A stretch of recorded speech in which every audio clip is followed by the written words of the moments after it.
Hello everyone, how are you? I hope you are all doing well and preparing well because time is getting nearer. So, in this class, what we are going to do today, you know how important the literary theory in English literature are. So, in this video, first of all, I would like to introduce that what is literary theory and how a writer uses to analyze the work by different writers from their own perspective. Yesterday I have uploaded a video. It was a short by mentioning the difference between literary theory and literary terms. So this is what we are going to start with. It will be your introduction class that how you should see the literary theory and how you should analyze. And also the writers who have introduced so many literary theories, terms, concept to lens so many works written in literature by different writers around the world. So this is what we are going to do today. This class is going to be extremely valuable for the beginners and for everybody. Literary theory, literary terms, literary concept. These classes are extremely valuable for each student who are preparing for any competitive exam or master or bachelor. So everybody can watch. So before starting the class, everybody do like the session, subscribe the channel, and please share to more and more students so that they can also get advantage of such class. Okay. So let's start. So today here I have brought it is an introduction class. Remember, most common literary theory in English literature. What are these? How it signifies the literature and from which perspective? So this is what we are going to see today. So here the first thing, what is literary theory according to you? In yesterday's short, I have explained that literary theory is the systematic study, or you can say it is an instruction, set of instruction that a literary theorist use to analyze the work from their own perspective, not from the others. So this is how we study. So it is a systematic study of nature of literature and the methods we use to interpret it. The work is written, so how everybody should interpret basis on their own perspective. If somebody has written the work, okay, and the work is study by some other person. So, what would be the interpretation of that person? We can't define, we can't predict. So, that interpretation, that method, and that is the nature of literature, and that is the systematic study that we study in literary theory specifically. And this is extremely important for your exam perspective, especially UGC net English literature. Each time there are a lot of literary theories introduced. So I will bring everything. You just have to watch, subscribe the channel, and to get the latest post updates, you simply can have to press the bell icon. So here it provides frameworks, concepts, and approaches for analyzing text beyond just summarizing their plot or appreciating their beauty. The work is written, how it is written, what is the significance, what it is telling, what it is describing. Not this is just we have to, but we have to analyze that on which basis the work is written, what the work is trying to say, what the work is portrayed. So this is what the literary theory means.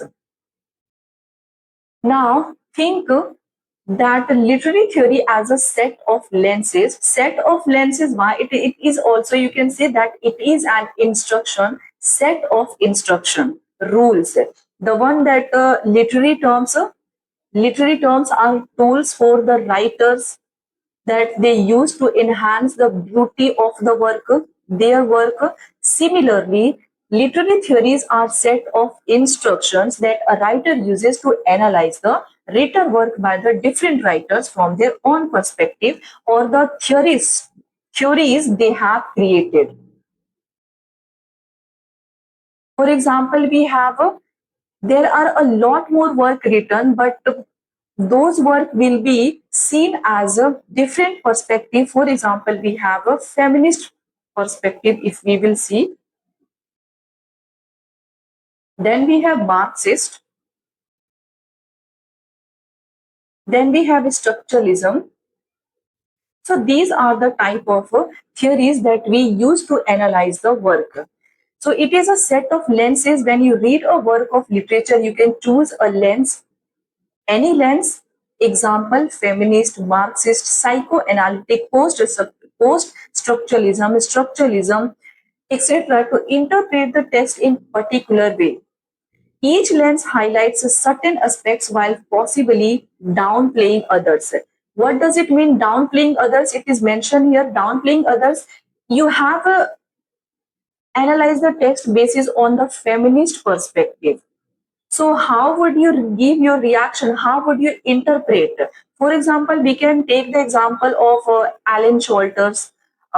We have Virginia Woolf, A Room of One's Own, Alan Shorter, Gynocriticism. Why these all works is written? If these works is going to be analyzed by male writers, male critics, so what they would, how they would interpret, how they would analyze, obviously on the basis of their own perspective. So this is they will differentiate, they will distinct that this is not right, and women should not give the equal, should not be given to equal right. A woman should not go out, a woman should not be provided with the economic benefits. So this would be the, and it is actually in the earlier era now that we mostly find in the Jane Austen's work.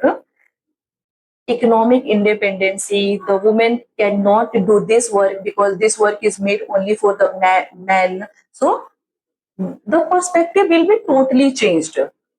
I hope you are getting my point, what I'm trying to explain you.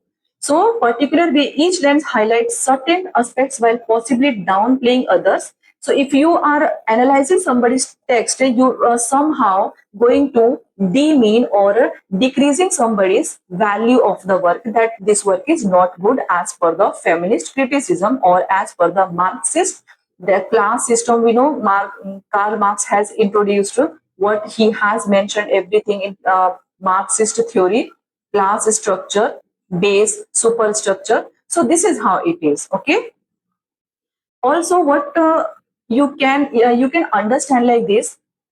The example you have, lens. Lens means idea. Reading Pride and Prejudice with a feminist lens, it might focus on gender roles and women's agency. And similarly, if this work you will judge on the basis of Marxist lens, so it might focus on the class structure and economic dependency in a marriage. The girls wanted to marriage, the girls are wanted to get married to those from the elite class so that they can get the economic financially independency in their life. So this is how the perspective will totally change according to the different literary theories that has been introduced by the many different theorists or the writers. Then we have why writer uses literary theory in English literature. Because to create deeper meaning of a particular work, to analyze it, to interpret, authors may consciously use theoretical perspective to shape themes, symbolism, and character portrayals. For example, post-colonial themes in Chinua Achebe's writing are not accidental. They are rooted in theory-based understanding of colonial history and identity. To create deeper meaning, why writer uses to create deeper meaning of a particular work. Then to challenge norms. Literary theory allows writers to subvert traditional narratives, question dominant ideologies, and experiment with form and voices. It's Gayatri Chakravarti's spivak. The name is Can the Subaltern Speak? Form and voice can change. To challenge norms, that means the rules, regulations, instructions set by the society. So this is also going to be one of the thing that writer theorists use to challenge the what are the norms by society, and what should be the ideologies if there should need to be change, they somehow apply. So it also create like that. To connect it to intellectual traditions, writers often engage with philosophical, political, and social ideas that are part of broader theoretical movements. Then we have to invite multiple interpretations. By embedding theoretical elements, authors allow different readers to find different meanings based on the lens they apply. So these are the important highlights that why a writer uses literary theory in literature. Basically, they judge. In simple way, if you understand, literary theory are the tools or set of instructions that a theorist or writer uses to judge a work by written by different writers, applying different theories. Now, why literary theory is important? It guides interpretation. Without theory, interpretation may remain surface level. Theory gives us a structured tools to uncover hidden meanings. That what is the meaning? By which mean the writer has written the work? What he is actually trying to convey to the reader. It encourages critical thinking. It helps readers question assumptions, see biases, and understand that literature is never neutral. That is why literature syllabus is so vast. Links literature to society. Theories connect text to historical, political, psychological, and cultural context, showing how literature is part of the world, not apart from it. Then we have it makes analysis exam ready. How it is a valuable tool also for the students who can use these theories to analyze and to compare the context based questions accurately that they face. And we all do in especially the competitive exams, we analyze by using the different theories. So this is one of them. Then we have now I hope you all have understood that what is literary theory, why a writer uses, and why what does it signify. So here are the introductions of from the ancient till the modern age. We will try to cover the literary theories introduced by the different theorists from ancient till now. So first, here classical theory, we have Plato. He gave the key idea in Republic as that literature, especially in poetry. Literature, if you're talking about, especially he focused on poetry and mentioned that it is an imitation, also known as mimesis. Mimesis to copy, to imitate, and can mislead by appealing to emotions rather than reason. So that is why he used this word now in Republic, that the banishment of poets from the ideal state, that the poet should be banished from the world. This is what he said in the work The Republic.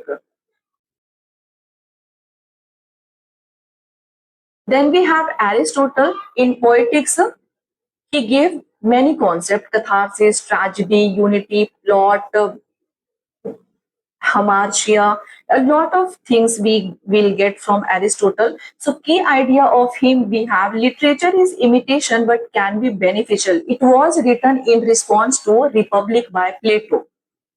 He was the student, he was the disciple of Plato, but he wrote this in response that what Plato has said, that poets should be banished from the world. They just imitate. And in while on the other hand, Aristotle defined tragedy, plot, catharsis, and he said that imitation but can be beneficial. If writer is imitating to convey something, it is beneficial for others. And Plato also gave the example of wood, chair. If you have studied, you will definitely remember. Poetics, we have analysis of Oedipus Rex by Sophocles. Then we have Horace. Ars Poetica, he told us that arts, literature should both delight and instruct. An example, you will have Ars Poetica on poetic decorum. You have to remember this, that literature should both delight and instruct, by Ars Poetica by Horace in Ars Poetica. Longinus, he said on the sublime emotional power of literature. What did he say? The sublime in literature, the sublime in literature elevates the soul and produces awe. In the praise of Homer's grandeur. So these are the, it is just an introduction part. We will do the separate class of each the theorist because they are important. Medieval criticism, we will find the religious allegorical criticism that interpret text for moral and spiritual lessons.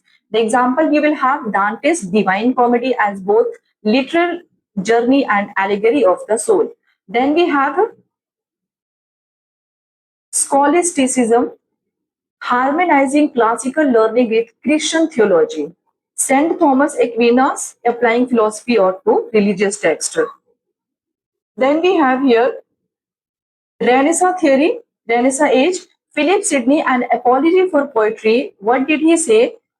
That defense, he said that defense of poetry he gave, and also said that he defended poetry as morally instructive. In apology for poetry, he mentioned neoclassicism, we have, they followed on rules, decorum, unity of time, place, action, inspired by Aristotle and Horace. Example, you can have Dryden and Pope's critical essays. Enlightenment, rationalism, taste, moral criticism, and example, Samuel Johnson's preface to Shakespeare, balance of rules and genius. He discarded Samuel Johnson. Ben Jonson, Dryden, Samuel Johnson, more focusedly, they emphasized decorum, classical balance. You have to remember, this is the introduction class. Do remember? At least you should have an idea that these type of theories, these are the theories that you should study. You will have your separate notes regarding all these theories because these are very important. Then in romantic theory, the romantic age poets, writers, they focused majorly on emotion, imagination, and individual genius. We have William Wordsworth. What did he say? That poetry as a spontaneous overflow of powerful feelings. They were more focused to nature, imagination, individual emotion, and individual genius. Then we have S.T. Coleridge in Biographia Literaria. Imagination, he majorly focused on primary and secondary imagination and organic unity. Then P.B. Shelley, a defense of poetry. What did he say? Shelley's defense of poetry, he mentioned that poets as legislators of the world. Plato said that poets should be banished from the world, and P.B. Shelley said that poets are legislator of the world. So these are the different, this is, you can understand on your basis that how over the time the perspective of not only the common people but throughout the ages and throughout how the time changes, perspective or thinking of people keep changes over the time, or you can say with the time. With the time, we change our thinking, our perspective, that this is what we should apply in our life now. Then we have in Victorian, Matthew Arnold, very important, the function of criticism at the present. What did he say? That literature as a tool for moral and cultural improvement, and also he gave many theories that literature as moral force, touchstone method is also given by him. Example work, you have Cultural and Anarchy by Matthew Arnold. Then we have here Russian formalism. They focused on literary devices and defamiliarization. Viktor Shlotsky, one of the Russian formalist, art as technique, and he gave the theories concept of a defamiliarization. Roman Jacobson, we have linguistic based literary analysis. The writers around the globe, they have given their own theories. New criticism, John Crow Ransom, we have the new criticism. There are a lot of things. New criticism, we know the focus should be on close reading of the text instead of focusing on any other external background of whether it's a writer, whether it's a work that what is the intention of the writer, what is the background of the writer. Instead of all this, you should have a close reading of the text to find the meaning. Clean Brooks, we have the well-taught earn, W.K. Wimsett and M.C. Beardsley, intentional fallacy, they give the concept. In psychoanalytic criticism, these are the important, most common theories I have brought so that with this introduction class, you will start your own preparation. So this class is extremely helpful for everybody. So psychoanalytic criticism, we have Simon Freud, the interpretation of dreams. Jacques Lacan, he gave language and on unconsciousness. Unconscious. Structuralism, then we have Ferdinand de Saussure. What did he say in course in general linguistics? And Claude Levi-Strauss, myth structures, Roland Barthes, structural analysis of narrative and culture. Then we have post-structuralism, Jacques Derrida of grammatology. He gave the concept of deconstruction, difference. There are so many. Michel Foucault, discipline and punish, power and knowledge, panopticism. Roland Barthes, death of the author, panopticism concept, one of the most important and most frequent theories that appear in the exam. So I have already uploaded the video, everybody, you can go and watch. Then we have reader response theory. Stanley Fish, Wolfgang Iser, Hans Robert Joss, they gave us the concept that meaning created by reader. Reader are the interpretation of the text, they create the meaning. Marxist criticism, everybody know Karl Marx Communist Manifesto was published, and what did he say? That he mentioned the class structure. George Lucas, Louis Althusser and Terry Eagleton focus on class, ideology and material condition. Then we have feminist theory. Virginia Woolf, Simone de Beauvoir, Ellen Sholter, Sandra Gilbert and Susan Goober. These are the important works related to feminist theory. Post-colonial theory, we have Edward Said, Gayatri Spivak, Homi K. Bhabha, Orientalism, it's very important. Can the subaltern speak, also important. Hybridity, mimicry, ambivalence concept given by Bhabha. Then we have queer theory, Judith Butler, gender trouble, Eve Kosofsky, Sedgwick, epistemology of the closest. New historicism, we have cultural materialism, 1980s. Stephen Greenblatt, founder of New Historicism, literature as culturally embedded and politically shaped.